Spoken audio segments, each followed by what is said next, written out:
नमो ओरियंताणं नमो सिद्धाणं नमो आयर्याणं नमो वज्रायणं नमो लोये सर्वसावणं एषो पंच नमुक्तारो सर्वपावपणासनो मंगलानं च सर्वेसिं परमं हवै मंगलं परमं हवै मंगलम् ओम नमो नारायण ओम नमो सूयस ओम नमो सूय देव्याय ओम नमो वैनार्यस ओम नमो बंभिये लिविये तीर्थंकरो गणधरो पूर्वधरो श्रुतधरो वाचनाचार्य युग प्रधान आचार्य उपाध्याय साधु साधी भगवंतो जिन शासन देव जिन शासन माता आप सर्वनी आज्ञा हो शरणो हो संरक्षण हो आप सर्वनी आज्ञा हो शरणो हो संरक्षण हो।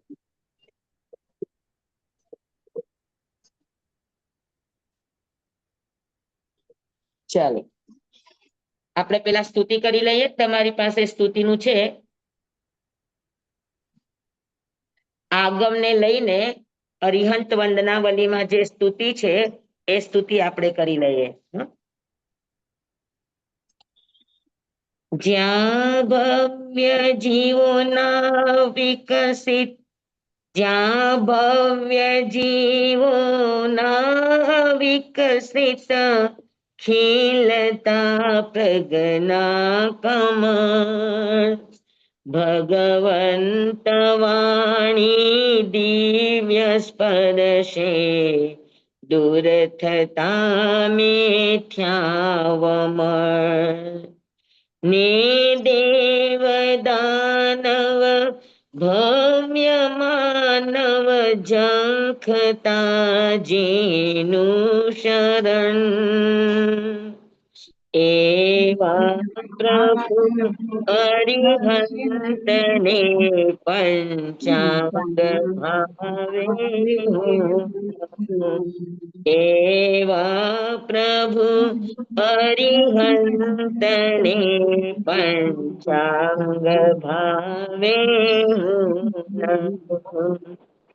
જે બીજ ભૂત ગણાય છે ત્રણ પદ ચતુર્દશ પૂર્વના ઉપનેવા વિગમેવા ધુવેવા મહતત્વના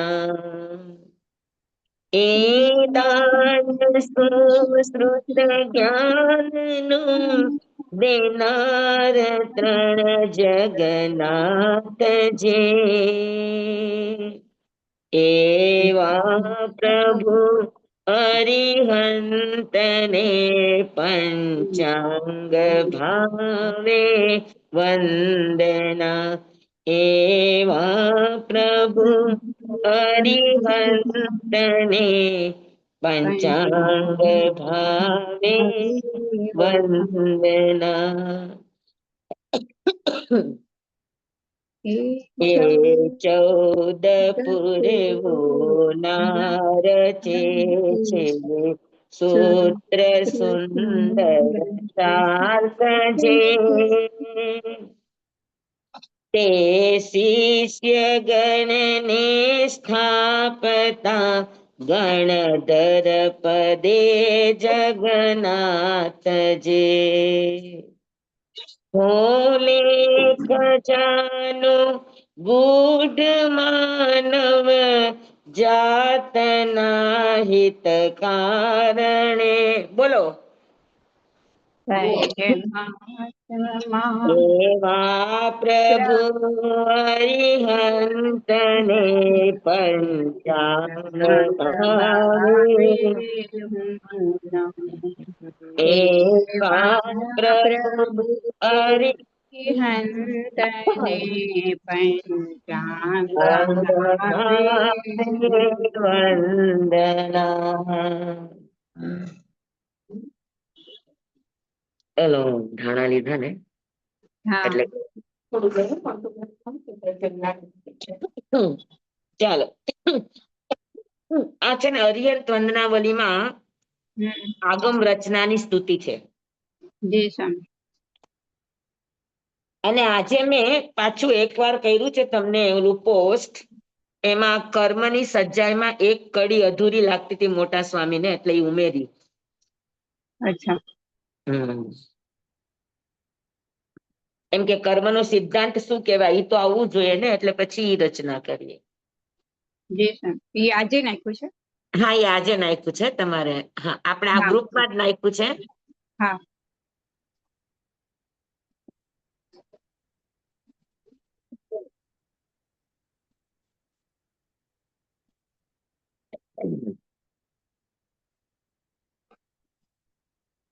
ચાલો આપણે કેટલામી ગાથા, આપણે 24મી ગાથા આવ્યા, બરાબર? હા.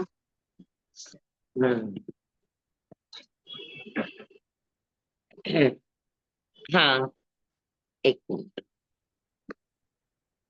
વિડીયો બંધ કરો.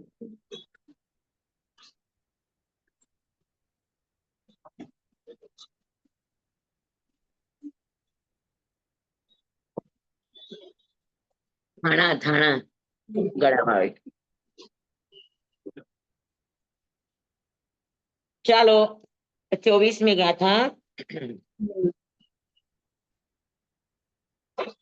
તીન શેખા લવ સત્તમવા સભા સુભુમણ સભાણ શેઠા નિવાણ શેઠા જસવ ધમ્મા નન્નય પુત્તા પરમથી નાણી. ધીણ શેઠા લવ સત્તમાવા સભા સુમાવ સભાન શેઠા નિવાણ શેઠા જસવ ધમ્મા નનાય પુત્તા પરમથી નાણી.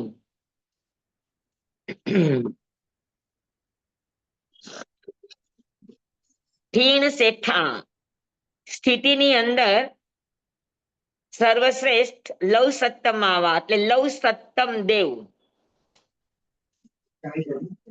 સભા સુહોમાવ સભાણ શેઠા સભાઓની અંદર સર્વશ્રેષ્ઠ સભા સુધર્મા સભા.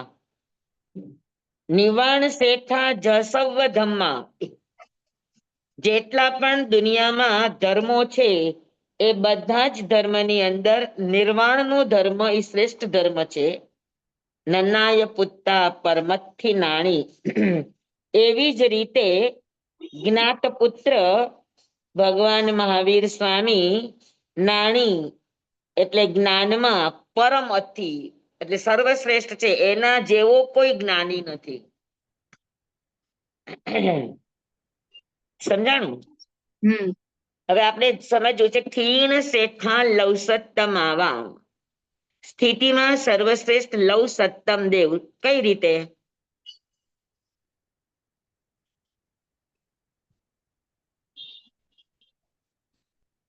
પેલા લવ સત્તમ કોને કહેવાય ખબર છે? ના, જેનું થોડુંક આયુષ્ય બાકી રહ્યું છે.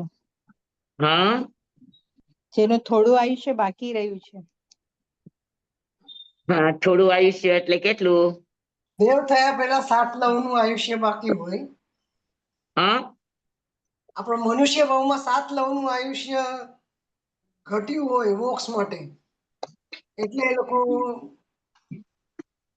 મનુષ્ય વિમાનમાં સર્વાર્થિક વિમાનમાં ઉત્પન્ન થાય અને 33 સાગર નું આયુષ્ય ભોગવીને પાછું. પણ ખરેખર તમને લાગે છે કે 7 લવનું આયુષ્ય ઓછું પડે એવું? એટલે એમાં આવે છે ને ધનાણ, એમ 7 લવનું આયુષ્ય ઓછું થયું હોય ધનાણગરની જેમ. હા, પણ 7 લવનું આયુષ્ય ઓછું થવું એટલે શું? એટલે એટલું આયુષ્ય કદાચ વધારે હોત તો મોક્ષે પૂછી જાતે.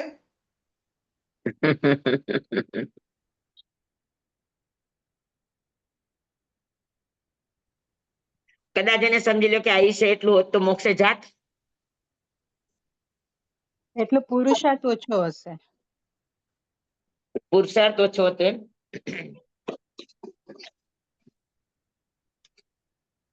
લવ સત્તમ દેવ એટલે વ્યવહારમાં એવું કહેવાય એક કે એની પરિણામની ધારા, એના આત્માના પરિણામની જે ઉત્થાન અવસ્થા, પરિણામની જે ચડતા ભાવની અવસ્થા એટલી બધી સરસ હોય એમાં જ્ઞાન દર્શન ચારિત્ર કે તપમાં ક્યાંય કરતા ક્યાંય એક પણ અતિચાર ન હોય, એટલું સુંદર નિરતિચાર ચારિત્ર પાડતા હોય, ક્યાંય જ કરતા ક્યાંય જ પ્રાયશ્ચિત આવે કે પ્રતિક્રમણ પણ કરવું પડે એવું જીવન ન જીવતા હોય, હા, એવા દેવતા અને એવા મનુષ્યને જો એવી ને એવી સાધના 7 લવ સુધી કન્ટિન્યુ રેત તો એને અવશ્ય કેવળ જ્ઞાન થાત, અવશ્ય મોક્ષે જાત. તો 7 લવનું આયુષ્ય ઓછું પડ્યું એટલે થયા એવું ન હોય, પણ 7 લવ જેટલી જ જેની સાધનાની કમી રહી ગઈ, કચાશ નહીં, કમી, સમય એને ઓછો પડ્યો. એક છઠનું તપ ઘટ્યું. એટલે છઠનું તપ કે વ્યવહારમાં, પણ લવ સત્તમ એટલે શું, ખરેખર શું હોય કે આપણે શીખ્યા છીએ કે કોઈ પણ કાર્ય, મારી આ આંગળી છે સિદ્ધિ છે, એને વાક્ય વાળવા માટે પણ 5 સમવાય લાગે. 5 સમવાય વગર એક પણ કાર્ય સિદ્ધ ન થાય, બરાબર છે? તો 5 સમવાયમાં એક સમવાય છે જેને કાળ લબ્ધિ કહેવામાં આવે. હા, જે લવ સત્તમ દેવ છે એ લવ સત્તમ દેવને એના પૂર્વ કર્મમાં કોઈ કચાશ નથી, એના પુરુષાર્થમાં કોઈ કચાશ નથી, એના પ્રારબ્ધ અને નિયતિમાં કોઈ કચાશ નથી. કચાશ માત્ર ક્યાં છે? તો કે કચાશ માત્ર કાળ લબ્ધિ છે, કે હજુ એની કાળ લબ્ધિ મોક્ષે જવાની હજુ બાકી છે, બાકી છે. બરાબર? તો કાળ લબ્ધિ બાકી છે અને શુદ્ધતા એટલી જ છે કે ખાલી 7 લવ એટલે એક છઠ જેટલું જ તપ અધૂરું છે એની સાધનામાં, કેવળ જ્ઞાન અને મોક્ષે જવામાં. એટલી એની સાધના પરિપૂર્ણ છે, નિરતિચાર છે, નિર્મળ છે, સ્વચ્છ છે, નિર્દોષ છે, બરાબર? ખાલી એક છઠ જેટલી સાધના, અથવા તો 7 લવ જેટલો સમય, 7 લવ નો સમય એટલે કેટલો? એક આવલિકા પણ ન થઈ, આવલિકા કરતા પણ ઓછો સમય, તમે ઓછો વિચાર સમય. કરો. એટલી એની લવ સત્તમ કહેવા પાછળ એની સાધના તરફ ઈશારો છે કે એની સાધના કેવી હતી કે ખાલી 7 લવ જેટલું જ અગર એની પાસે સમયનું, અવસરનું જો વધારે પણ હોત તો એ અવશ્ય કેવળ જ્ઞાન પામીને મોક્ષે જાત. હા, પણ એ ઓછું પડ્યું એટલે એ પછી એનું આયુષ્ય બીજી જગ્યાએ બાંધવું પડે, મોક્ષે જવામાં અટકે. તો એનો અર્થ એ છે કે લવ સત્તમ દેવ એટલે એના જ્ઞાનમાં, એના દર્શનમાં, એના ચારિત્રમાં, એના તપમાં, એના સાધુના આચાર વિચારમાં ક્યાંય જ કરતા ક્યાંય જ કોઈ જ પણ પ્રકારનો દોષ નહોતો. એટલું નિરતિચાર, એનું સંયમી જીવન હતું, એટલી ઉત્કૃષ્ટ એની સાધના હતી. ખાલી એક જ છઠની સાધના ઓછી હતી, એટલું ઉત્કૃષ્ટ એની પાસે તપ હતું, પણ કાળ લબ્ધિ વધારે હોવાના કારણે એ ક્યાં જાય તો કે અનુત્તર વિમાન ના દેવ બને. મતલબ એટલું બધું વધી જાય, 23 સાગરો પણ. 33 સાગરો 33 પણ. સાગરો પણ. અને પછી સ્વામી મહાવિદ્ય ક્ષેત્રમાં આવે તો મનુષ્યનું આયુષ્ય જેટલું હોય એટલું, એટલું, હા, એટલે એટલું 84 લાખ પૂર્વનું હોય કે 1 કરોડ પૂર્વનું હોય કે જેટલું હોય એટલું. સ્વામી, હા, તો આમાં કાળ લબ્ધિને નાથી ન શકાય, જેમ પ્રદેશોદય થઈ શકે તો ઈ કાળને ના ઓલું કરી શકે. પુરુષાર્થ અચ્છા તમારી કાળ લબ્ધિને ઘટાડી ન શકે. અચ્છા, સાધના પણ ન ઘટાડી શકે. તો એનું શું કારણ હશે સ્વામી કે કાળ લબ્ધિ આવી રીતના પાયકો એમ? ન હોય હજુ સમય, જે સમય એનું જવાનું નિશ્ચિત હોય હજુ એ પરિણામ જ ન આવ્યું હોય. અચ્છા, ગમે તેટલી સાધના, ગમે તેટલું તો છતાં પણ ન થઈ શકે. અગર તમારું સંયમ નિરતિચાર છે અને છતાં પરિણામની પ્રાપ્તિ નથી તો ત્યાં 100% કાળ લબ્ધિ જિમ્મેદાર હોય. એટલે પરિણામની પ્રાપ્તિ તો હોય જ ને સ્વામી. હા, કારણ કે એમને પરિણામ નિર્મળ. લવ સત્તમ હમ, દેવ કહેવાનો અર્થ જ છે કે હમ, સાધનામાં, આરાધનામાં ક્યાંય જ રત્તીભાર પણ એની કચાશ નથી કે ઓછું હમ, નથી. હમ. સમજાણું તમને? જી. એટલી સાધનાની પરાકાષ્ઠા છે, પરિણામની ધારાની એટલી જ નિર્મળતા, સુચિતા અને ધવલતા છે, હમ. પણ છતાં પણ એને નથી મળતું. એનું કારણ છે એની કાળ લબ્ધિ પાયકી ન હોય. તો સ્વામી ઈ નિયતિમાં ગણાય નહીં? કાળ લબ્ધિ અલગ સમવાય છે અને અચ્છા, નિયતિ અલગ સમવાય છે. અચ્છા. એટલે સ્વામી 5 નિયતિને સમવાય. પાકવા માટે પણ કાળ લબ્ધિ લાગે. જી, જી. તો સ્વામી જે 5 સમવાય એટલે દ્રવ્ય, ક્ષેત્ર, કાળ, ભાવ, ભવ ને? એ નહીં, અચ્છા. 5 સમવાય એ નહીં, મેં તમને શીખડાવ્યા છે 35 હા, બોલમાં. હા. હા, 5 સમવાયમાં હમ, કર્મ, પૂર્વ હા, કર્મ, હા. પુરુષાર્થ, નિયતિ, જી, અ જી. પછી સ્વભાવ. કાળ સ્વામી લબ્ધિ અને સ્વભાવ, આ 5 હા. સેક્ટર છે.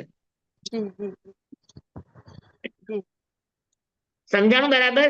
તો લવ જી, જી. સત્તમ આભાર દેવ સ્વામી. કયા, એનો અર્થ એ છે કે 7 લવ જેટલું જેનું આયુષ્ય ઓછું પડ્યું, યા તો એની સાધના ઓછી પડી અને એ લોકોએ અનુત્તર વિમાનના દેવ બનવું પડ્યું, તો લવ સત્તમ કયો એટલે અનુત્તર વિમાન વાસી દેવ.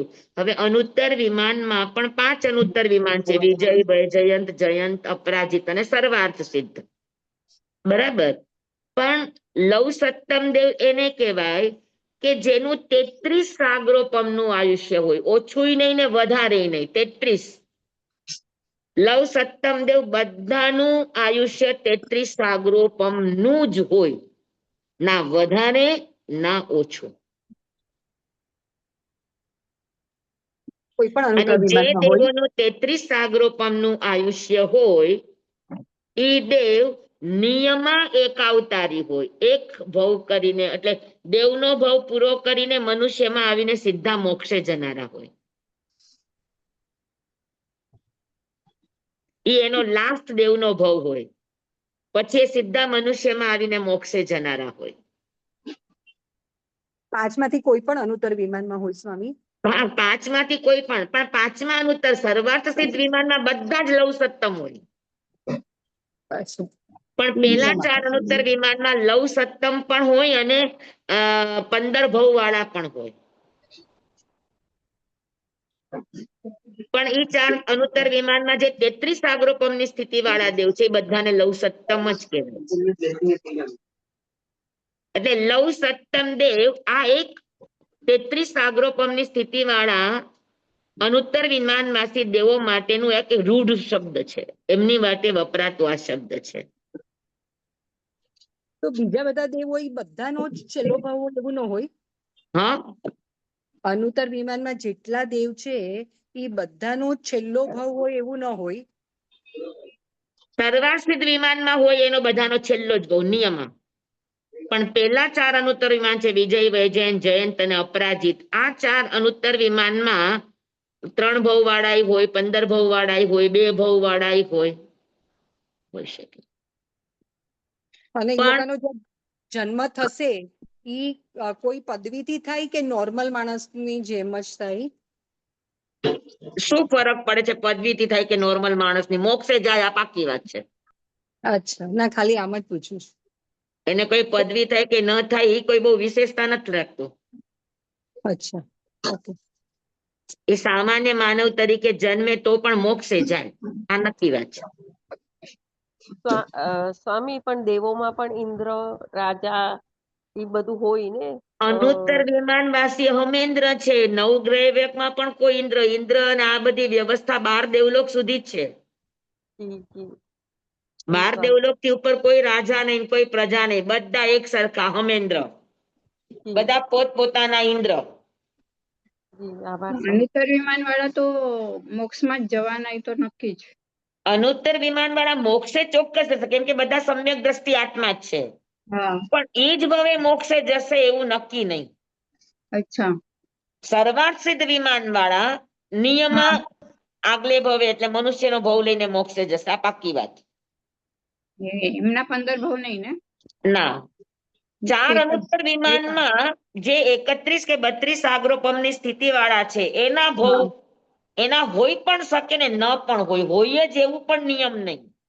અચ્છા જે મોક્ષે જતા હોય તો હા. એને કઈ 33 સાગરોપમની સ્થિતિના દેવ હોવું જોઈએ એવું પણ જરૂરી નહીં. જરૂરી નથી. ભગવાન મહાવીર સ્વામી 10મા દેવલોકમાંથી મોક્ષે ગયા મનુષ્ય ભવ લઈને. હા હા. અચ્છા બરાબર એવું. ને? હા હા, એટલે એવું ને, એટલે 31-32 સાગરોપમની સ્થિતિ વાળાનો છેલ્લો ભવ પણ હોઈ શકે, પણ એના વધારે ભવ પણ હોઈ શકે. જ્યારે 33 સાગરોપમની સ્થિતિ વાળા દેવનો એક જ ભવ હોય. એ નિયમ છે. એમને 33 સાગરોપમ તો રહેવું જ પડે ત્યાં. હા, રહેવું જ પડે. એટલે લવ સત્તમ દેવ એટલે સમજી લેવાનું 33 સાગરોપમની 33 સ્થિતિ વાળા સાગરોપમ. અનુત્તર વિમાનવાસી દેવ. હમ. સ્વામી છતાં પણ એ લોકો 33 સાગરોપમમાં કોઈ ભોગો કે આ શક્તિમાં લિપ્ત ન થાય ને? અરે 33 સાગરોપમ આત્મવિચારણા, કોઈ પણ એક વસ્તુનો વિચાર કરે એમાં 33 સાગરોપમ નીકળી જાય. અચ્છા જી એ સ્વામી. જે જગ્યાએ જૈનમાં હોય મરે ત્યાં સુધી એ જગ્યા છોડે નહીં. અચ્છા જી જે આભાર સ્વામી. ઉત્પાત સભામાં જૈનમાં હોય તો મરણ સુધી એને ત્યાં ને ત્યાં જ રહે, ક્યાંય નીચે પગે ન મૂકે. જી સમ્યક આભાર દ્રષ્ટિ સ્વામી. છે, આત્મવિચારણા સિવાય કોઈ કામ નહીં. જી ઓહ, તો ઈ મહાવિદ્ય ક્ષેત્રમાં જાય કે ભગવાનના ઓલા દર્શન કરે એવું કાંઈ નહીં? મહાવીરના ત્યાં ક્યાંય ન જાય. ક્યાંય ન જાય. 12 દેવલોક સુધીના દેવ જ આવજા કરે. ઓકે. નવગ્રહના દેવ પણ ન જાય. તો આખો દિવસ ધ્યાનમાં જ હોય. હા, ઓહો. 33 સાગરોપમ સુધી એ એક જ સમજી લે કે આ રૂમાલનું ચિંતન કરે છે તો રૂમાલનું ચિંતન કરતા કરતા કરતા 33 સાગરોપમ પૂરા થઈ જાય. તો ખાવા પીવાનું પણ યાદ ન આવે. 33 પખવાડિયે શ્વાસ લે ત્યાં ખવાઈ જાય, પેટ ભરાઈ જાય. અરે બાપરે. સ્વામી તો હા, અમારા એને જેવાની ક્યાં તો કેવી દેવોને હાલત ક્યાં થશે? કબલાહટ કરવાનો હોય. હા, રોમાં. સ્વામી તો અમારે તો ક્યાંય જાશું અમે ખબર ને. હા, અમારી તો કેવી હાલત થશે, કોઈ પુરુષાર્થ નથી એવો કે. અને તમે ને અમે શું જઈએ ગમે ત્યાં, ખાલી એટલી જાગૃતિ કેળવીને જઈએ કે આપણા જાજા ભવ ન થાય. હા એ તો છે જ. અને આ ભાવમાં જેટલા ડાયા થઈને રહીએ એટલું સારું એમ. અને ડાયા થઈને રહેવું એનો અર્થ છે કે કોઈને નૈડા વગર જો બસ એટલું ખાલી કરો ને તોય ઘણું છે. જી કોઈને ન નડવું ને આ પણ એક સાધના છે. કોઈને કાયાથી નડો નહીં, કોઈને આડી જીભથી નડો નહીં, કોઈને આડા વિચારથી નડો નહીં. જી જી. તમે તમારું નિર્દોષ જીવન જીવી જાવ તો આ પણ એક મોટી સાધના છે. કઈ સાધનાની ઉપર કઈ ઘૂઘરા ન ટાંક્યા હોય. સાધુ હોય કે સંસારી હોય, સાધુ પણ આ જ રીતે સાધના કરે કે કોઈને નૈડા વગર પોતાનું નિર્દોષ આજીવિકા અને નિર્દોષ જીવન જીવવાની કોશિશ કરે. એમ ગ્રહસ્થો પણ કરી શકે. તો સ્વામી આવા ઘણા ભાવ કર્યા હશે ને, સમજણના ભાવો તો હા, ઘણા, સમજણના ઘર તો ઘણા કર્યા હશે. સમજણના ઘર ઘણા કર્યા હોય તો અત્યારે આપણે અહીંયા ન હોઈએ. સમજણના ઘર કર્યા હોય તો. અચ્છા. ક્યાં જાય? નાદાનના ઘરો ઘણા કર્યા છે એટલે આ પંચમારામાં તમે ને અમે આપણે બધા આવ્યા છીએ. અચ્છા. 5મા આરામાં આવવું એટલે વિરાધક ભાવ છે. જી. 5મા આરાનો જન્મ એટલે ઓક્ટોબરની પરીક્ષાના વિદ્યાર્થી ગણાય. હા. નાપાસ થઈને આવેલા. સ્વામી, તો આવું નિર્દોષ જીવન જીવનારા જીવો ક્યાં જાય? સદગતિમાં જાય, એકાવતારી બને, ભવયાત્રા એની પરિત બની જાય. ઓકે. અને ઘણો બધો લાભ છે. ઋણાનુબંધ સંબંધો ઘટી જાય. ઋણાનુબંધ સંબંધો ઘટ્યા એટલે સંસાર ઘટ્યો. સ્વામી પણ હા. ઋણાનુબંધ સંબંધો તો આપણા એકેન્દ્રિય થી લઈને પંચેન્દ્રિય મનુષ્ય બધા સાથે હોય ને, કારણ કે આપણે જે પણ ખાઈએ ઈ બી તો ઋણાનુબંધમાં જ આવે ને. ઈચ્છાથી ખાવતો. અચ્છા સ્વામી, થેન્ક યુ, બહુ સ્પષ્ટતા મળે છે તમારી પાસે. પણ સ્વામી થેન્ક ઈચ્છા યુ. માણસો બધા વધારે તો ઈચ્છા તો થાય જ ને ખાવાની, આસક્તિ ન હોવી જોઈએ એમ. નહીં, ચોઇસલેસ જીવન. આસક્તિ, પસંદગી, ઈચ્છા તો જ આવે તમારી આસક્તિ હોય તો. હા એટલે આસક્તિ હોય, બાકી ઈચ્છા તો હોય. આસક્તિ ન હોય તો જે મળ્યું ઈ, જેવું મળ્યું ઈ, જેટલું મળ્યું ઈ.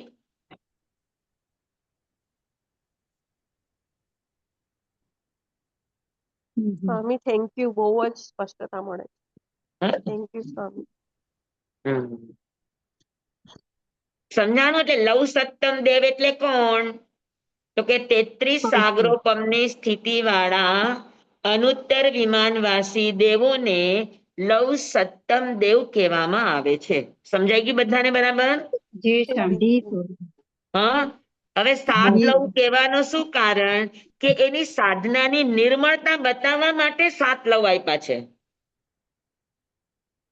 કે એને એટલી બધી સાધના નિર્મળ હતી કે ખાલી 7 લવ જેટલા સમયની એને જરૂર હતી પૂર્ણતાને પામવામાં. ત્યાં સુધીની એટલી એની પરિણામની ધારા અને એટલી જ એની મોક્ષ માર્ગની આરાધનામાં એટલી જ એની નિર્મળતા હતી. એટલે બરાબર? પછી એનો જન્મ ક્યાં થાય? મહાવિદ્ય ક્ષેત્રમાં જ હોય હા, અનુત્તર વિમાનમાંથી સીધા મહાવિદેમાં જ જાય. અને ત્યાં કેવળ જ્ઞાની થઈને પછી મોક્ષે જાય. હા, અત્યારે પાંચમો વારો છઠ્ઠો વારો આપણો ચાલે છે, એટલે આપણે ત્યાં પેલો બીજો ત્રીજો વારો ચોથો વારો ચાલતો હોય તો અહીંયા આવી શકે. એવું જરૂરી નથી કે મહાવિદેમાં જ જાય. જી જી. બરાબર છે? જી જી. તો એમ કહી શકાય, સમજી લો કે તમારે ક્યાંય બહારગામ જવું છે, તમે પ્લેટફોર્મ પર ગયા અને ગાડી મોડી છે. હા, સમજી ગયા? તો તમે હા. થોડીક વાર વેઇટિંગ રૂમમાં બેસો કે ના બેસો? બેસીએ.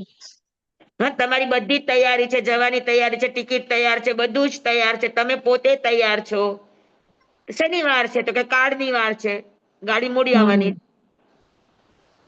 જી તો તમે વેઇટિંગ રૂમમાં બેસો ને. જી જી. હમણાં અમારા અહીંયાથી દુબઈ ગયા 2 જણા, તો એ કેમ સ્વામી સવારે પહોંચી ગયા કઈક 10-11 વાગે, અને ફ્લાઇટ રાતનું હતું, 12 કલાકનો સમય, તો 12 કલાક વેઇટિંગ રૂમમાં બેસવું રહેવું પડે ને. જી જી. તો એવી રીતે એ લોકોને 33 સાગરોપમ વેઇટિંગ રૂમમાં બેસવું પડે. બરાબર. હે ને? એટલે લવ સત્તમ દેવ એટલે 33 સાગરોપમની સ્થિતિ વાળા દેવ એટલે મોક્ષના વેઇટિંગ રૂમમાં બેઠા છે, પ્રતીક્ષાલયમાં બેઠા છે. સમજાણું? જી સ્વામી.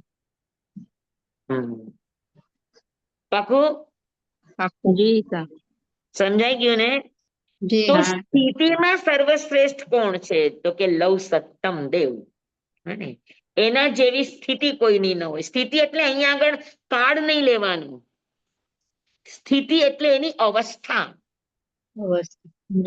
સૌથી નિર્મળમાં નિર્મળ, સૌથી પવિત્રમાં પવિત્ર, માત્ર આત્મભાવમાં રમતી એવી અવસ્થા અગર ક્યાંય હોય આખા 4 ગતિ 24 દંડક 84 લાખ જીવાયોની અંદર, અગર આવી કોઈ નિર્મળ અવસ્થા હોય તો એ લવ સત્તમ દેવની છે. હા, સ્વામી અહીંયા સ્થિતિ એટલે કાળ નહીં સમજવાનું. હા, સ્વામી અમારા જેવાની તો અવસ્થા, તો તમે જે કીધું કે ઓછો ઘટાડવાનું સંસાર, તો ઈ તો બહુ જ વધારે એકદમ જ પુરુષાર્થ માંગી લે છે. તો કેવી એવું રીતે કઈ સ્વામી? પુરુષાર્થ વધારે એટલો કે આપણને ક્યાંય અંદરથી, આપણે અંદરથી ક્યાંયથી ખરડાવવાનું નહીં, બસ એટલું ધ્યાન રાખવાનું. જી જી જી. ન રાગથી ન દ્વેષથી, ન ગમાથી ન અણગમાથી. જી સ્વામી. આભાર સ્વીકાર ભાવ સ્વામી. જેટલો આવે ને એટલી આ નિર્બળતા આવતી જાય, કે જેટલું મળ્યું છે આપણને આપણી લબ્ધિનું મળ્યું એમાં સંતોષ માનતા શીખવાનું. કોઈનું લાખ સારું હોય પણ ઈ એનું છે, આપણું નથી. એમાં આપણી નજર પણ ન જવી જોઈએ, એમાં આપણને આકર્ષણ પણ ન થવું જોઈએ. જી સ્વામી. એટલે સ્વામી કોઈનું જોઈને આપણને આકર્ષણ થાય તો આપણે બીજાની લબ્ધિને ભોગવવાનો પ્રયાસ કર્યો. જી સ્વામી.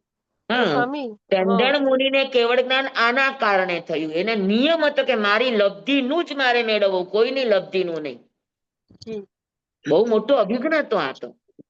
તો સ્વામી એમાં જળ અને આત્માનો વિચાર બંને સમજીને ચાલવાનું હોય ને? એવું બધું કોઈ તમે કોન્શિયસલી કાંઈ જ નહીં કરવાનું, બસ સીધે સીધું સરળ જીવન જીવતા જાઓ. જી. તો આ તો બધું ઓટોમેટિક રમતું જમતું તમારા આત્માના દ્વારે આવીને ઊભું રહેશે. એની માટે તમારે કાંઈ જ કરવાની જરૂર નથી. આપણે ખાલી એટલું જ કરવાનું કે નિર્મળ નિર્દોષ જીવન જીવતા શીખવાનું. જી સ્વામી. આભાર સ્વામી.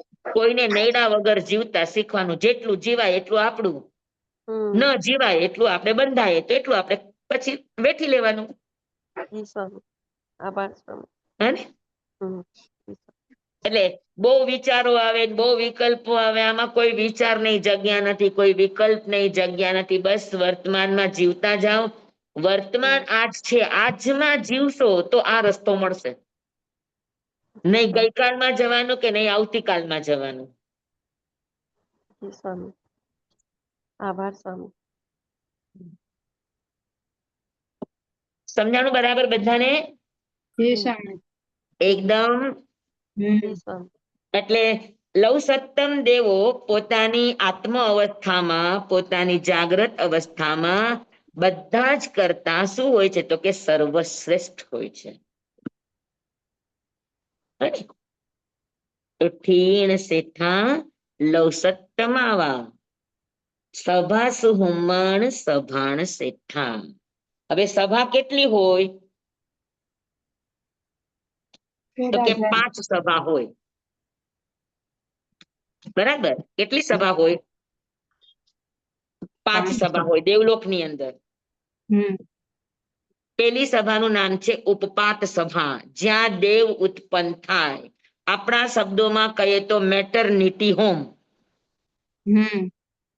હા, દેવોને ઉત્પન્ન થવાની જે જગા એને કહેવાય ઉપપાત સભા. બરાબર, ત્યાં ઈ ઉત્પન્ન થાય દેવ. પછી એના ઉપર જે ખુરશીના દેવ બન્યા હોય, કોઈ ઇન્દ્રની ખુરશીમાં ઇન્દ્ર બન્યા હોય, કોઈ સામાનિકની ખુરશીમાં કોઈ સામાનિક બન્યા હોય, કોઈ કિલ્વિશિકની ખુરશીમાં કિલ્વિશિક બન્યા હોય, કોઈ આભિયોગિક દેવોની ખુરશીમાં આભિયોગિક દેવ બન્યા હોય. આ બધી પદવીઓ છે ત્યાંની. હા, અને એ પદવી પ્રમાણે એની અવસ્થા હોય, એ જગ્યાઓ હોય. તો જે પણ પદવીમાં ઉત્પન્ન થયા હોય દેવ એની ઉપપાત સભામાં, બરાબર, તો ત્યાંથી પછી એને ક્યાં લઈ જાય? તો કે એના ઉપર અભિષેક કરવામાં આવે. એ જે પણ પદવીના દેવ થયા હોય એ નામથી એના ઉપર અભિષેક કરવામાં આવે કે તમે અમારા દેવલોકના આ પદવીના દેવ બન્યા, તમારું સ્વાગત છે. ઈ કોણ ડિસાઈડ કરે? કોઈએ ડિસાઈડ ન કરવાનું, ડિસાઈડ જ હોય.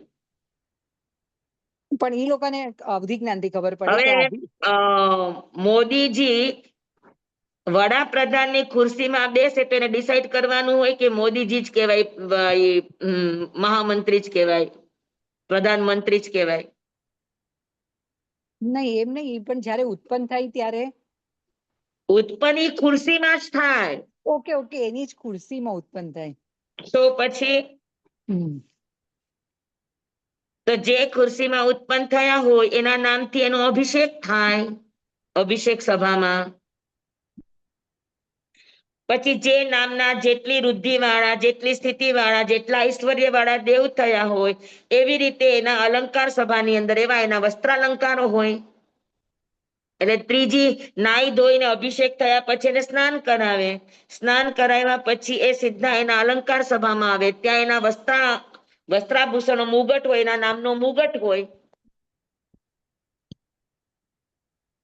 તો એ વસ્ત્રાલંકારથી એને આભૂષિત કરે, તેને આભૂષણ સભા કહેવાય અથવા તો અલંકાર સભા કહેવાય.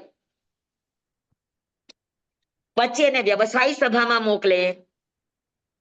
હા, બધું તૈયાર થઈ ગયા, આમ સરસ મજાના અપ ટુ ડેટ એટિકેટ થઈ ગયા, તૈયાર થઈ ગયા. પછી એને સમજાવવામાં આવે કે હવે તમારું આખા દેવલોકની સ્થિતિમાં તમારું આયુષ્ય જ્યાં સુધી છે ત્યાં સુધી તમારે કઈ કઈ ડ્યુટી નિભાવવાની હોય એનો એક ચોપડો હોય, એમાં લખાણ હોય. તો વ્યવસાય સભામાં જાય અને ત્યાં એને બેસવા માટે બાજોઠ આપે અને ચોપડો આપે અને એ ચોપડામાં પછી વાંચન કરે કે મારી કઈ કઈ ડ્યુટી છે. હા, કોઈ આભિયોગિક દેવતા હોય તો એની ડ્યુટી હોય કે તારે આ કામ કરવાનું, તારે નદી સાફ કરવાની, તારે સમુદ્ર સાફ રાખવાના, તારે પર્વતો સાફ રાખવાના, જેની જે ડ્યુટી હોય એને કયા કયા કામ કરવાના એ બધું વ્યવસાય સભાની અંદર લખેલું હોય ચોપડામાં. એટલે ત્યાં એ પોતાની આખી જિંદગીનું જ્ઞાન મેળવે કે મારે શું કરવાનું છે. સમજાણું? અને ત્યાર પછી સુધર્મા સભામાં આવે. અહીંયાથી એનું પ્રેક્ટિકલ જીવન શરૂ થાય. સુધર્મા સભામાં બધાની વચ્ચે આવીને બેસે. પછી ચર્ચા વાર્તાઓ થાય. હા, કામ કરવા માટેની ઇન્દ્ર તરફથી ઇન્દ્ર હોય તો આજ્ઞા આપે અને પોતે ઇન્દ્ર હોય તો બીજાને શું આજ્ઞા આપવાની એ બધી વાતો હોય. તો સુધર્મા સભાની અંદર પ્રેક્ટિકલ જીવન હોય. એટલે એમ કહી શકાય કે પાંચ સભા એટલે પર્સનાલિટી ડેવલપમેન્ટ પ્રોસેસ. પર્સનાલિટી કોને કહેવાય? તો કે પર્સનાલિટી એટલે કાર્યકુશળતા, હા, પ્રતિભા પ્લસ એનો દેખાવ, એનો પહેરવેશ, એની કપડાની સેન્સ, એના પોતાના તૈયાર થવાની લુક્સની સેન્સ, આ બધું માયનો રાખે પર્સનાલિટીમાં. ખાલી તમારી પાસે ગુણ હોય ને તમે જઈને ઉભા રહી જાઓ તો એમ પર્સનાલિટી ન પડે. હા, તમે જુઓ મોદીજીના કપડાની સેન્સ. જી તો ખાલી કપડા પહેરીને આયલો જાય તોય કાંઈ નહીં. એટલે વ્યવહાર કુશળતા અને લુક્સ વાઇઝ બે પ્રોપર હોય એને પર્સનાલિટી કહેવાય. તો આ પાંચ સભાની અંદર આખી પર્સનાલિટી બહાર આવે કે ભાઈ ઉત્પાદ સભામાં એ ઉત્પન્ન થયો, જે કોઈ પણ પદવીમાં આવ્યો કે જ્યાં કઈ પણ જાય છે તો એને કઈ રીતે એ અભિષેક એટલે કઈ રીતે નાય ધોય અને કઈ રીતે અલંકાર વગેરે આભૂષણો કયા જગ્યાએ કેવા કલરના, કેવી રીતના, કેવા આકારના, કેવા પહેરવાના. હા, હરેક જગ્યાએ એક જ સરખા પહેરીને ન જવાય. કોઈ તીર્થંકરની સભામાં જવાનું હોય તો ત્યાં તમારે બહુ નખરા ને આમ સીવલેસ કપડા અને અડધા કપડા પહેરીને ન જવાય. જ્યાં જવું છે તેને અનુરૂપ. હા, આગમમાં એવી વાતો આવે કે જ્યારે પણ કોઈ ભગવાન પાસે ગયા છે ત્યારે સ્પેશિયલ એની માટેના શબ્દો ભગવાને આપ્યા છે કે ધર્મ યોગ્ય વસ્ત્ર આભૂષણ પહેરીને, એટલે વ્હાઈટ કલરના. તો આ બધી સેન્સ હોવી જોઈએ કે ક્યાં કેવા પ્રકારના, કેવા આકારના, કેવી ડિઝાઇનના કપડા પહેરાય. જ્યાં જે તે પહેરીને જાઓ તો તમે મજાકને પાત્ર બનો, બીજું કઈ નહીં. હર જગ્યાએ કઈ તમારા પૈસા એકદમ બ્રાન્ડેડ જ હોવા એવું જરૂરી નથી. સેન્સ હોવી જરૂરી છે. સમજા? હા, સમજાણું? જી સ્વામી. હા, વ્યવસાય સભામાં એને જ્ઞાન, વિવેક એ બધું શીખવવામાં આવે. એ બધાનું વર્ણન હોય. આ બધામાં એની પર્સનાલિટી, બહારના લુક્સ ને કેવી રીતે રાખવાનું એની હોય. અને ચાર સભામાંથી જયારે સુધર્મા સભામાં આવે ત્યારે પર્સનાલિટી થઈને બહાર આવે.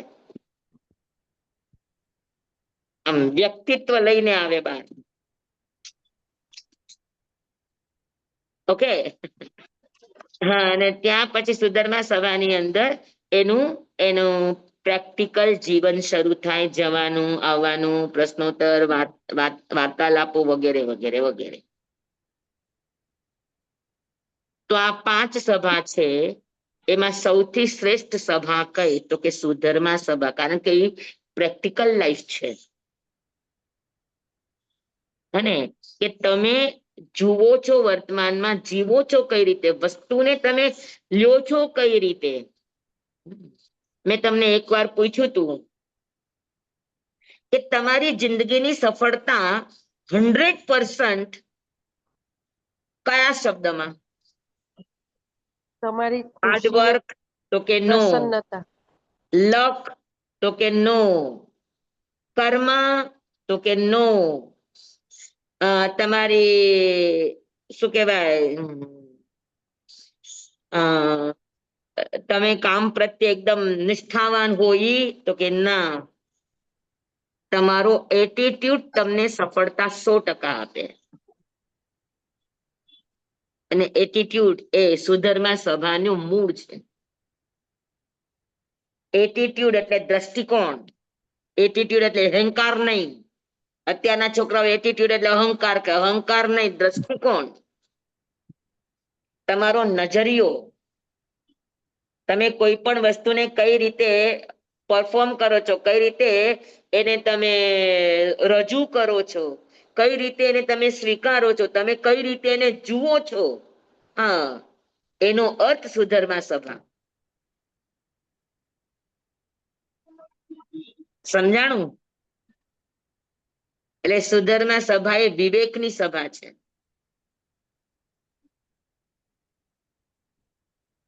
બધાને સમજાઈ ગયું? જી હા, જી સ્વામી. અરે બધા ચૂપ કેમ થઈ ગયા? કઈ અઘરું લાગ્યું? હા ના સ્વામી, પણ વિચારમાં પડી ગયા કે ક્યારે ક્યારે આમાં વસ્તુ વિચારમાં સ્વામી પડી. તમે એટીટ્યુડ વિશે કાંઈ પહેલા એકવાર કહ્યું છે, એનું પ્લસ પ્લસ કરીને કાંઈ સમજાવેલું છે થોડું ઘણું? એટીટ્યુડ તમે દરેક હા ઇંગ્લિશના તમે કરી હા જોજો ઘરે, કે હા A for 1, B for 2, એમ હા આખી આલ્ફાબેટ છે. તો હમ, 1 થી લઈને બધા આંકડા લખતા જાઓ. A no 1, B no 2, C ના 3, D ના 4, E ના 5, એમ કરો તમે લાસ્ટ સુધી. અને તમે જેટલા પણ તમને લાગે કે સક્સેસ થવામાં આ શબ્દો છે, તમે એનું ટોટલ મારો, 100 નહીં આવે. અને એટીટ્યુડ નું ટોટલ મારો તો 100 આવશે. ઠીક છે. એટલે તમારી સફળતા નિષ્ફળતામાં તમારો એટીટ્યુડ જિમ્મેદાર છે. તમારો વિવેક જિમ્મેદાર છે. સમજાણું? જી સ્વામી. એટલે સુધર્મા સભા એને કહેવાય. સુધર્મા સભા એટલે જ્ઞાનની સભા, સુધર્મા સભા એટલે વિવેકની સભા, સુધર્મા સભા એટલે પ્રેક્ટિકલ સભા, સુધર્મા સભા એટલે સમૂહની સભા. બધા જ હાજર હોય ત્યાં, અને બધા જ બધી જ પરિસ્થિતિમાં કેમ રહેવું, કેમ કરવું, ક્યારે રાખવું, ક્યારે છોડવું, ક્યારે મૌન રહેવું, ક્યારે બોલવું, આ બધું જ ત્યાં કામ આવે. હર જગ્યાએ બોલવું પણ બરાબર ન હોય, હર જગ્યાએ ન બોલવું પણ બરાબર ન હોય. બરાબર? પાકું? જી સ્વામી. જી સ્વામી. અને સુધર્મા સભાની અંદર દેશ દેશની, ગામ ગામની, વ્યક્તિ વ્યક્તિની ચર્ચાઓ થતી હોય.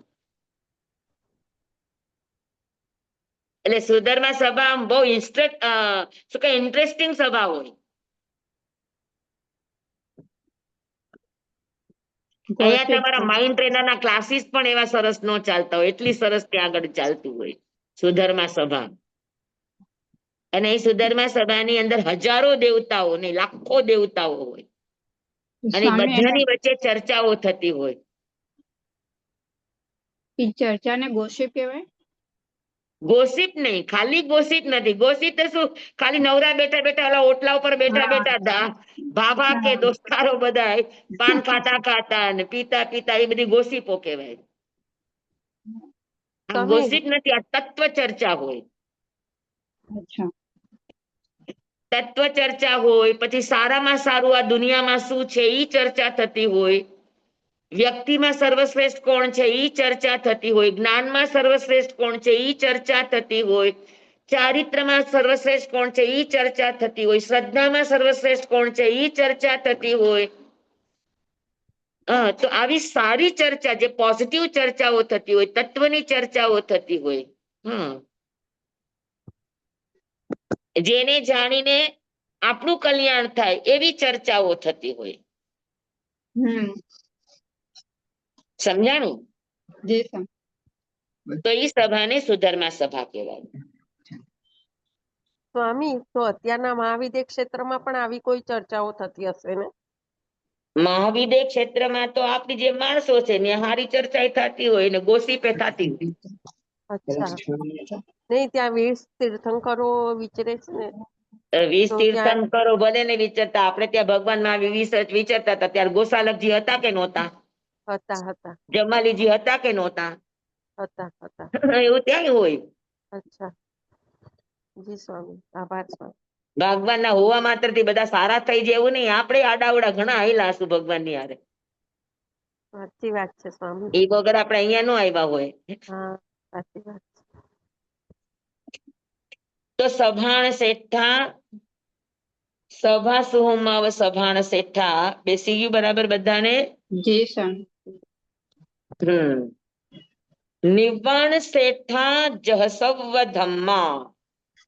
બધા જ ધર્મો, જેટલા પણ ધર્મો છે આ વિશ્વની અંદર, હિન્દુ ધર્મ, વૈદિક ધર્મ, સાંખ્ય ધર્મ, નાસ્તિકવાદનો ધર્મ, ચારવાક ધર્મ, જેટલા જેટલા પણ ધર્મો છે દુનિયામાં, ધર્મ નામથી ચાલતા જેટલા પણ સાંપ્રદાયિકો છે, એ તમામ ધર્મની અંદર નિર્વાણ ધર્મ સર્વશ્રેષ્ઠ છે. જો અહીંયા ક્યાંય જૈન શબ્દ નથી આપ્યો કે જૈન ધર્મ સર્વશ્રેષ્ઠ છે. આપણે લઈ હાયલા હોય કે જૈન જેવું કોઈ ધર્મ નહીં. જૈન ધર્મ નથી, જૈન વિચારધારા છે. જે સ્વામી. હા, ધર્મ બે જ હોય, કા નિર્ગ્રંથ ધર્મ ને કા નિર્વાણ ધર્મ. અને નિર્ગ્રંથ ધર્મ પણ નિર્વાણ ધર્મ માટે લઈ જવા માટે છે. સૌથી શ્રેષ્ઠ ધર્મ છે નિર્વાણ ધર્મ. ને નિર્વાણ ધર્મ કોને કહેવાય? કે જે સ્વભાવ, ધર્મ એટલે સ્વભાવ, જે સ્વભાવમાં રહેતા રહેતા, જેનું આચરણ કરતા કરતા જીવ નિર્વાણ પામે, એને નિર્વાણ ધર્મ કહેવાય. સમજાણું? તો પેલા આપણે સમજશું નિર્વાણ કોને કહેવાય.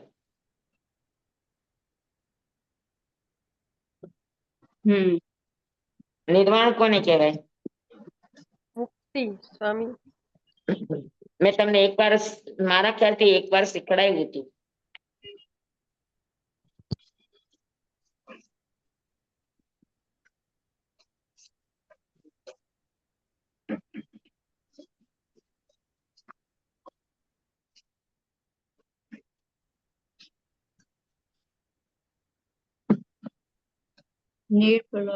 નિર્વાણ. વાણ એટલે પ્રકાર, ભેદ, ભિન્નતા, આ બધાને વાણ કહેવાય. નીર એટલે નીકળી ગયું છે, જેનામાંથી તમામ પ્રકારના ભેદભાવ, પ્રકારો, ભિન્નતા બધું જ નીકળી ગયું છે, સમાપ્ત થઈ ગયું, એ નિર્વાણ.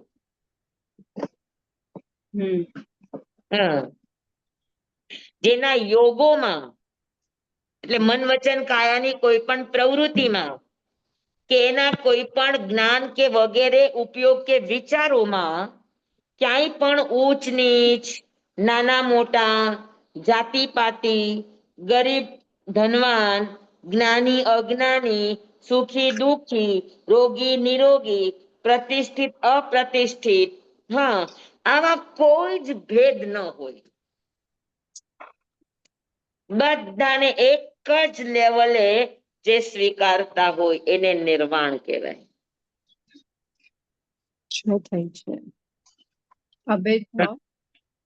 હા, એટલે જ્યાં બધા જ ભેદ સમાપ્ત થઈ જાય, સંસારના જેટલા પણ ભેદો છે, જેટલા પણ પ્રકારો છે, જેટલા પણ વિભિન્નતાઓ છે, એ તમામે તમામ ડિઝોલ્વ થઈ જાય, ઝીરો થઈ જાય, શૂન્ય થઈ જાય, અને પછી જે અવસ્થા બાકી રહે એનું નામ નિર્વાણ છે.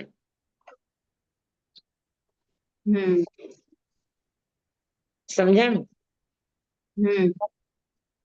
હા, હવે તમે સીધો બેઠા છે એક માહી અનેક રાજે અનેક માહી એકિકમ એક અનેક કે નાહી સંખ્યા નમો સિદ્ધ નિરંજનમ. જ્યાં મહાવીરના આત્માએ સિદ્ધ અવસ્થાને પ્રાપ્ત કરી છે ત્યાં એની પેલા અનંતા સિદ્ધ થયેલા બેઠા જ હતા. એ જ સિદ્ધમાં એ પોતે સિદ્ધ થયા. ક્યાં એનું કોઈ અલગ નામ અસ્તિત્વ ખરું? ના. બધા જ અંદર અંદર અંદર અંદર અંદર અંદર જ્યોતમાં જ્યોત બનીને બેઠા છે. કોઈ કરતા કોઈનો ભેદ નથી, કોઈ કરતા કોઈની ઓળખ નથી, કોઈ કરતા કોઈનો અલગ અલગ અલગ કોઈ ડિપાર્ટમેન્ટ નથી. બધા એકમાં સમાઈ ગયા છે, ઘનમાં ઘન થઈને બેસી ગયા છે. આને નિર્વાણ કહેવાય. સમજાણું? જી સ્વામી. હા હા હા હા એકદમ મસ્ત.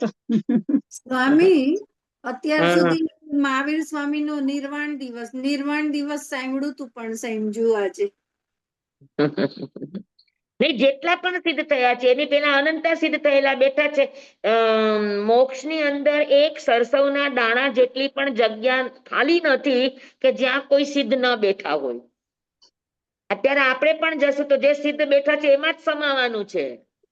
તમારે તમારું અલગ આપણે કઈક હટીને થવા જશે તો કોઈ નિર્વાણ નહીં પામો. સ્વામી જેટલા કોમન બનશો એટલું નિર્વાણ જલ્દી થશે.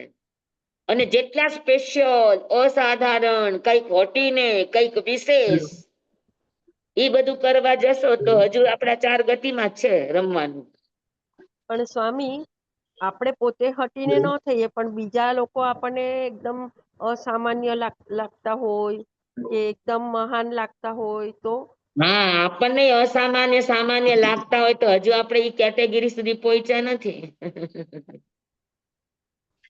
અચ્છા બધા જ ભેદો સમાપ્ત થઈ જાય. બીજા કોઈ પણ આપણને જેનામાં બહુ ગુણ હોય, બહુ મહાનતા હોય તો ઈ પણ બધા ગુણવાન પણ એટલા જ સારા લાગે ને નિર્ગુણ પણ એટલા જ સારા લાગે. કોઈના જ પ્રત્યે તમને ભેદભાવ તરતમ્યતા ન હોય એને નિર્માણ કહેવાય. અત્યારે જેટલા પણ સિદ્ધ છે બધાને કેવળ જ્ઞાનમાં બધા જ દેખાતા હશે ને તો ગુણવાન પ્રત્યેને રાગ થતો હશે ને ગુણવાન નહીં હોય એના પ્રત્યેને દ્વેષ થતો હશે? ના ના ના થાય ને. ના થાય. હા, તો એનું નામ નિર્વાણ. જી જી, આભાર સ્વામી. નિર્વાણ એટલે ભેદ શૂન્ય અવસ્થા, અભેદ અવસ્થા. જ્યાં સુધી આપણે ક્યાંક પણ ભેદ લાગે છે, ક્યાંક પણ કઈક મારા તારાના વર્તારા અલગ અલગ અલગ અલગ લાગે છે, જ્યાં સુધી હજે મને મારું મારું લાગે છે ને પરાયું પરાર લાગે છે, જ્યાં સુધી મને મારું અલગ જગ્યા જોઈએ છે, મને અલગ સુવિધા જોઈએ છે, મને અલગ પાઠ જોઈએ, મને અલગ કપડાં જોઈએ, મને અલગ રૂમ જોઈએ, મને અલગ અલગ અલગ જોઈએ, મારું અલગ, મારા જેવું કોઈનું ન હોવું જોઈએ, તો હા હજુ 4 ગતિ 24 દંડકમાં રખડવાના અવતારો છે.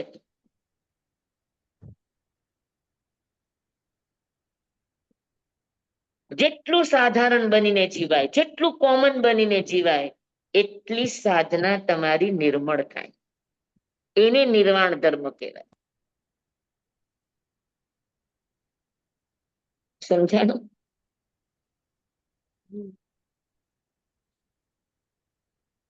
હિંમત નહીં હારી જાઓ. ધીરે ધીરે ધીરે ધીરે આપણે જવાનું છે, ક્યાંય ભેદભાવ નહીં કરવાનું. આ બધું શીખવાનું ને. આ બધું સાંભળીએ છીએ, આ બધું શીખીએ છીએ કોની માટે? આટલી સરસ વાતો. અને નિર્વાણની આવી વ્યાખ્યા આ ગુરુદેવના ધ્યાન પ્રવચનની વ્યાખ્યા છે. આવી વ્યાખ્યા તમને એક પુસ્તકમાં નહીં મળે, તમે ગોતી આવો. સ્વામી, 1 મિનિટ ફરીથી કહો ને વ્યાખ્યા. નિર્વાણ એટલે શું? કે જેના બધા જ ભેદો, બધા જ અળગાવો, બધા જ પ્રકારો, બધી જ અલગ અલગ અલગ વિભિન્નતાઓ, જેના 3 યોગમાંથી અને બધા જ ઉપયોગમાંથી, વિચારોમાંથી, પરિણામમાંથી આ બધા જ ભેદો જેના શૂન્ય થઈ ગયા છે અને અભેદ ભાવને વરેલા છે એ નિર્વાણ. જી સ્વામી, થેન્ક યુ. નિર્વાણ, વાણ એટલે પ્રકાર, ભેદ. જે ભેદ હજુ વગરનું જ્યાં છે સુધી બધું. મારો અલગ ચોકો છે ત્યાં સુધી મારામાં હજુ નિર્વાણ નહીં આવે. હમ. જી સ્વામી. અમે લોકો અનકાઈમાં હોઈએ ને તો બીજા સંપ્રદાયના સાધુ સાધ્વી આવતા જ હોય ને, તો અમારું પણ શેષકાળની અંદર ગુરુદેવ હતા ત્યારે બહુ મોટું ગ્રુપ ભેગું થતું, લગભગ 22, 25, 27 જણા ભેગા થતા અમે લોકો, અને લગભગ 3-4 મહિના ત્યાં સાથે હોય અમે બધા. એ દરમિયાનમાં કોઈ અલગ બીજા પણ આવ્યા હોય તો અમે 2-3 થાણા હોય અને અલગ અલગ આવ્યા હોય, તે આવું બધું બને. તો જેવા ગુરુદેવ ધ્યાનમાંથી ઉઠીને ખબર પડે કે આજે મહાસતીજી પધાર્યા છે, અને પછી અમારી સામું જોઈને એમ કે બ્રાહ્મણ છો કે જૈન છો?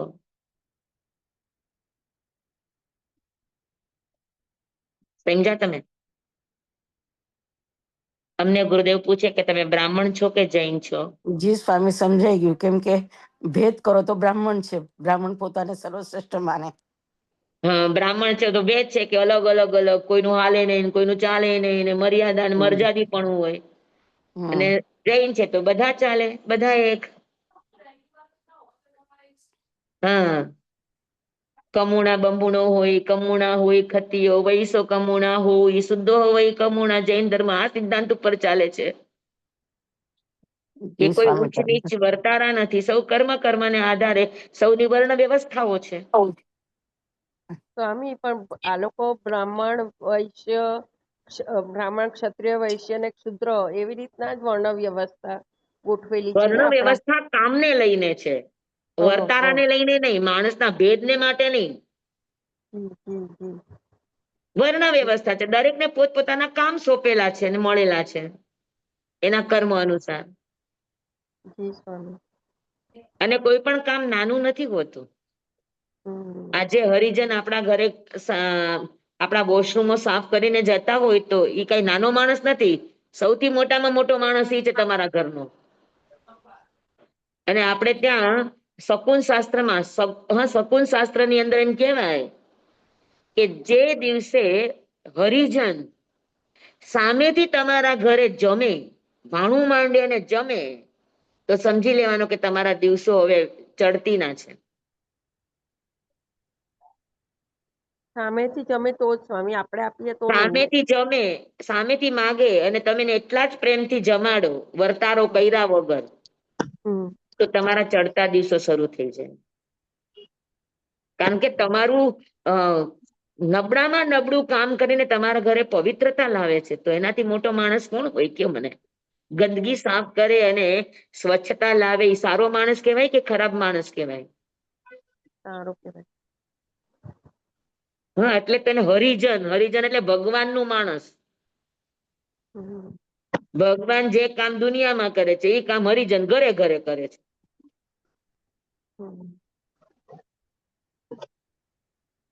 સમજાય છે? એનાથી છૂઆછૂત કરો તો નિર્વાણ ન થાય.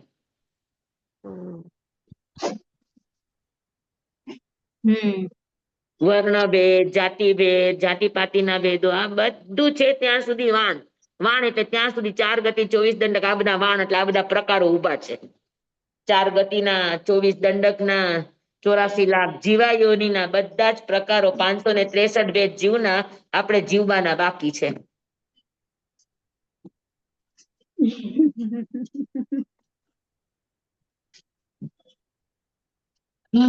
બહુ કહી દીધું મેં કા?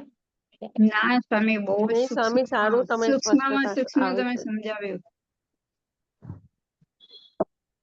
આટલું ડીપલી જતા જ નથી ને આપણે. હવે આપણે એ શીખવું છે કે નિર્વાણ ધર્મની શરૂઆત ક્યારથી થાય. બધા ધર્મમાં સર્વશ્રેષ્ઠ નિર્વાણ ધર્મ કીધો તો નિર્વાણ એકાએક નો થઈ જાય, એની શરૂઆત થાય. એની શરૂઆત ક્યાંથી થાય નિર્વાણ ધર્મની? તો મેં તમને ગુણસ્થાન વખતે આખો એક ક્રમ આપ્યો તો યાદ છે બધાને?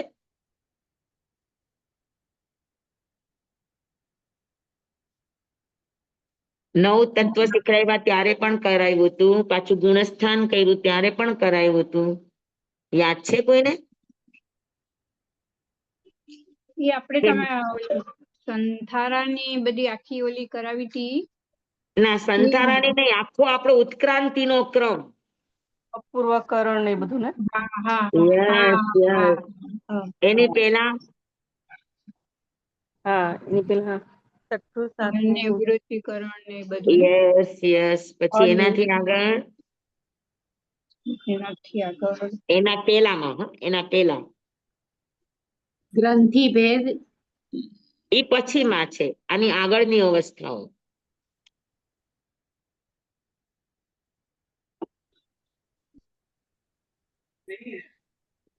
પ્રમદ ને અપ્રમદ વ્યવસ્થા, હા પ્રમદ ને અપ્રમદ અવસ્થા.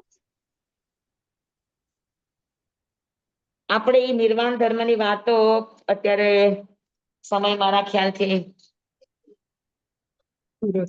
પોણા પોણા 5 માં 5 કમ છે. જે સ્વામી હમણાં મારો થોડોક સમય વધારે લેવાઈ જાય છે એટલે થોડુંક પણ તમને યાદ કરાવી દઉં તમે યાદ કરીને આવજો હું એક શબ્દ યાદ કરાવું છું હા નિર્વાણ ધર્મની શરૂઆત ચર્માવર્ત કાળથી થાય. હા હા હા હા હા હા હવે ચર્માવર્ત કાળથી નિર્વાણ પામે ત્યાં સુધી કેટલી અવસ્થાઓ આવે આ બધી જ નિર્વાણ ધર્મમાં આવે.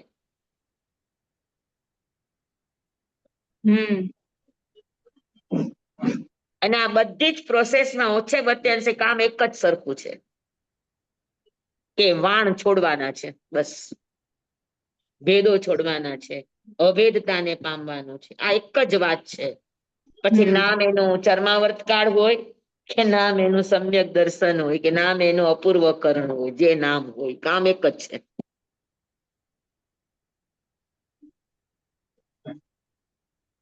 તમે શબ્દો યાદ કરીને આવજો આપણે નેક્સ્ટ ક્લાસ લઈએ બુધવારે ત્યારે જે સ્વામી ચર્માવર્ત કાળથી લઈને નિર્વાણ પામે ત્યાં સુધી કઈ કઈ અવસ્થાઓમાંથી જીવ પસાર થાય છે નિર્વાણ ધર્મ સુધી પહોંચવા માટે.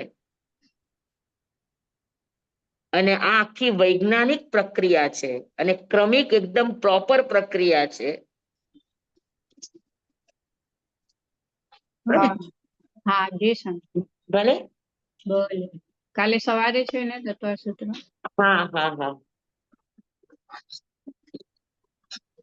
તો આજે થીણ શેઠા લવ સતમાવા સભા સુહુમાવ સભાન શેઠા 2 લાઈન નો અર્થ થઈ ગયો પૂરો કે અવસ્થામાં બધા જ દેવો જેટલા પણ છે ભવનપતિ થી લઈને અનુત્તર વિમાન સુધીના સર્વાષ્ટ વિમાન સુધીના તમામ ચારે જાતિના દેવો છે એ તમામ દેવોમાં સર્વશ્રેષ્ઠ દેવ કયા દેવોની અવસ્થા સર્વશ્રેષ્ઠ હોય તો કે લવ સત્તમ દેવોની.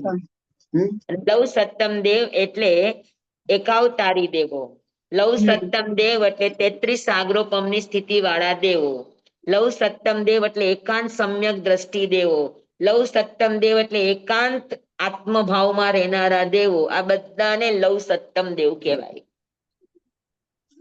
બરાબર અને 5 સભામાં સર્વશ્રેષ્ઠ સભા કઈ છે તો કે સુધર્મા સભા કે જ્યાં વ્યક્તિનું વ્યક્તિત્વ નિખાર કરે વ્યક્તિનું વ્યક્તિત્વ સ્વ પરના કલ્યાણમાં યુઝ થાય ઉપયોગમાં આવે અને જ્યાં સ્વ અને પરનો વિકાસ થાય ઈ સભાને સુધર્મા સભા કહેવાય. બરાબર હવે નિર્વાણ ની વાતો નિર્વાણ ધર્મ ની વાતો આવતી વખતે પૂરી કરશું આપણે.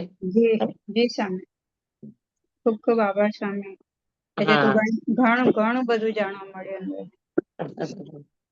અરે કૃપા છે જો આગમે આપ્યું છે આગમે આવા સુંદર શબ્દો આપ્યા છે અને ગુરુદેવના ધ્યાને એના સુંદર અર્થો આપ્યા છે. અને વર્તમાનમાં તમારી બધાની જિજ્ઞાસા છે. અમને આ તમારા 5 સભા વિશે પણ એટલું બધું આટલું ડીપલી જાણ્યું નથી ત્યારે. હે ને તો બધા યોગો સંજોગો સાથે છે અને બધાની આવી સરસ સરસ વાતો તમને બધાને પણ જાણવાની જિજ્ઞાસા છે. ગુરુદેવની કૃપા છે. હા અને વિષય આગમનો પણ એટલો જ સરસ છે. પણ સ્વામી આટલું બધું સરસ સમજવાનું જાણવાનું સાંભળવામાં ક્યાંય નથી આવ્યું. તમારી હા. પાસેથી જ મળ્યું હોય છે છે સ્વામી. પણ શું છે હવે એટલો આપણો બધાની સાથેનો એટલો આપણો સંબંધ ન થયો એટલે આપણને એમ થાય. બાકી તો અમારા જેવા તો બધા ન ઝાડ ને એરંડો પ્રધાન એના જેવું છે. જે ના સ્વામી એવું કઈ સ્વામી અમને તમારી એવું પાસે નથી બહુ લાગતું. જ્ઞાન ને મારી છે, પાસે બહુ જ ભંડાર છે. સ્પષ્ટતા થાય છે. હા ઠીક છે, બસ ગુરુ કૃપા છે અને ગુરુદેવ તરફથી મળેલી પ્રસાદી છે એટલે જીતી જાય તમારી સામે આ બધા અર્થો રાખી શકીએ. બાકી અમારું પોતાનું તો કઈ અંદરનું સંશોધન તો છે નહીં. કા ભગવાનનું સંશોધન છે ને કા ગુરુદેવનું સંશોધન છે. આપણે તો ખાલી એના માધ્યમ. માધ્યમ મીડિયા છીએ એના વાતોને કહેવાના. પણ તમે એ વાત બધી સ્વામી એ માધ્યમને તમે સ્પષ્ટ રીતે સમજાવી શકો જે અમને ઉતરે છે મગજમાં.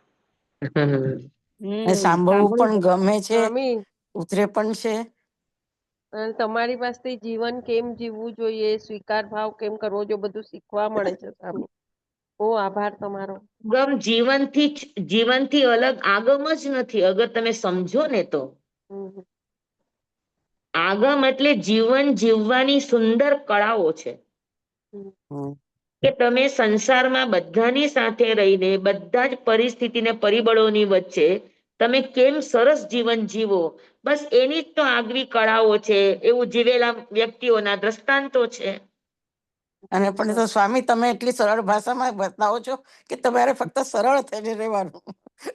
હા પણ હવે હું શું થાય, અમે તો નર્સરી ટીચર છીએ એટલે અમારા સરળ શબ્દો જોઈએ ને અમને અઘરા શબ્દ આવડે અમને જોઈએ ને. ના સ્વામી ના તમે એટલે પીએચડી સરળ થી ઉપર રહેવાનું છો, શીખવાડો ઘણા છો. ઉપર છો. સરળ અઘરા રહેવાનું અઘરા શબ્દ તો શીખવાડો છો. મને આવડતા નથી. એ સરળતા છે એટલે તમને ઉતરે છે મગજમાં, અઘરા ન ઉતરે. અમે તો નર્સરી તમે કરતા ગયા. સમજાવી ધન્યવાદ શકો છો ધન્યવાદ સ્વામી અમને. સ્વામી, હા ધન્યવાદ. ચાલો ભલે. જમવાઈદમ વચ્ચામિનમ વિનખરમ અચકરમ પયહીનમ વિનયહીનમ જોગહીનમ ઘોષહીનમ સુટ્ટુદિનમ દુટ્ટુ પડીછિયમ કાલે કહો સજ્જાઓ કાલે ન કહો સજ્જાઓ અસજ્જાએ સજ્જાય એમ સજ્જાએ ન સજ્જાય એમ ભણતા ગણતા ચિંતવતા વિચારતા સુણતા સાંભળતા જ્ઞાનીઓના અનંત અનંત ભાવો છે, અનંત અનંત પર્યવો છે, અનંત અનંત ગમા છે, અનંત અનંત નય છે, અનંત અનંત નિક્ષેપ છે, અનંત અનંત રહસ્ય છે, અનંત અનંત ખુલાસાઓ છે. આમાંથી કોઈ પણ ભાવ ભેદ નય નિક્ષેપ ગમા રહસ્ય ખુલાસાનું સ્ખલન છદ્મસ્ત ભાવે મારા બોલવામાં કહેવામાં સમજાવવામાં આવ્યું હોય, આપના સાંભળવા સમજવામાં આવ્યું હોય તો 83 કેવડી ગુરુ ભગવાન આપની સાક્ષીએ આત્મા પરમાત્માની સાક્ષીએ તસ્મિચ્છામિ દુક્કડમ તમેવ સત્યમ તમેવ સત્યમ તમેવ સત્યમ નિઃશંકમ જમ જીનેહિમ પવેયમ સેવમ બનતે સેવમ બનતે સેવમ બનતે તિબ્બેમિ. વિભાબેન તમને તમારો અવાજ સાંભળીને આજે મને બહુ આનંદ થયો. બહુ આનંદ. હા એ જ અવાજમાં આજે પાવર છે. હા આજે આજે મારી એમ કહ્યું તબિયત કે બી વિભાબેન વાંચણીમાં આવી ગયા. હા મારું એવું નથી પણ હા આજે મારી ખૂબ તબિયત સારું સારી ખૂબ છે. સારું બહુ અત્યારે મને ગમ્યું. હોસ્પિટલમાં લઈ જાય છે, મારે ચેકઅપ. જો રિપોર્ટ સારા આવ્યા તો ઘરે જઈશ. અરે બધું સારું જ આવશે. હા સારું જી છે, સ્વામી આપના સારું છે આશીર્વાદ ને તો છે સારું જ જ મારી આવશે. સાથે. આપના આશીર્વાદ તો છે જ.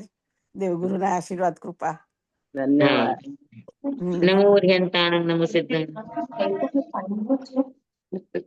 નમો આયર્યાણં નમો વજ્રાયણં નમો લોય સવસાવણં ગુરુદેવની આજ્ઞા શ્રી શ્રી ચતારી મંગલમ અર્હંતા મંગલમ સિદ્ધા મંગલમ સાહુ મંગલમ કેવલી પનત્તોતમો મંગલમ ચદારી લઘુતમા અર્હંતા લઘુતમા સિદ્ધા લઘુતમા સાહુ લઘુતમા કેવલી પનત્તોતમો લઘુતમો ચદારી શરણં પવજ્જામિ અરિહંતે શરણં પવજ્જામિ સિદ્ધે શરણં પવજ્જામિ સાહુ શરણં પવજ્જામિ કેવલી પનત્તં ધમ્મં શરણં પવજ્જામિ. ચાર શરણા ચાર મંગલ ચાર ઉત્તમ કરે જે નર ભવસાગરમાં ન બુડે તે સકલ કર્મનો આણે અંત મોક્ષ તણા સુખ લહે અનંત ભાવ ધરીને જે ગુણ ગાય તે જીવ તરીને મોક્ષે જાય સંસારમાં હિ શરણાચાર અવર શરણ નહીં કોઈ જે નર નારી આદરે અક્ષય વિચલ પદવી હોય અંગૂઠે અમૃત વસે લબ્ધિ તણા ભંડાર શ્રી ગુરુ ગૌતમ સ્વામીજી ભગવાનને સમરીએ તો સદાય મનવાંચિત ફલદાતા સદાય મનવાંચિત ફલદાતા. બોલો ભગવાન મહાવીર સ્વામી કી જય. પૂજ્ય ગુરુદેવ કી જય. જય ગુરુ મૈયા કી જય. બધાને ખૂબ ખૂબ ધન્યવાદ. ધન્યવાદ આપનો ખૂબ સ્વામી. ખૂબ આભાર સ્વામી સ્વામી મકરણંદાની. સુખ શાંતામાં સર્વે ઠા સુખ શાંતામાં. સુખ સત્તા મારે છે. ગયા. હવે જેમને આવવું છે સ્વામીના દર્શન કરવા તો જલ્દીથી નામ લખાવો તો ખબર પડે